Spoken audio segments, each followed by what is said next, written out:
नमस्कार माझ्या शेतकरी मित्रांनो, शेतकरी दादा यूट्यूब चॅनेलमध्ये आपले सर्वांचे पुन्हा एकदा स्वागत आहे।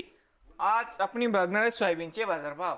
महाराष्ट्र राज्यातील कृषी उत्पन्न बाजार समिती लातूर जिल्ह्यातील देवणी या बाजार समितीचे आजचे सोयाबीन बाजारभाव म्हणजे दिनांक 20 जुलै 2025। सर्व शेतकऱ्यांनी हा व्हिडिओ संपूर्णपणे बघा, कुठे न स्किप करता।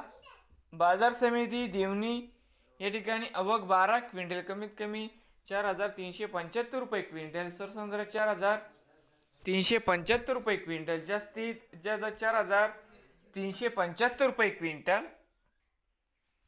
बाजार समिती उदगीर या ठिकाणी आवक 1983 क्विंटल, कमीत कमी दर 4330 रुपये क्विंटल, सरसंद्र 4367 रुपये क्विंटल, जास्तीत जास्त 4405 रुपये क्विंटल। नवीन आले असाल तर शेतकरी दादा यूट्यूब चॅनेलला सबस्क्राईब करा रोज सोयाबीनचे व्हिडिओ बघण्यासाठी।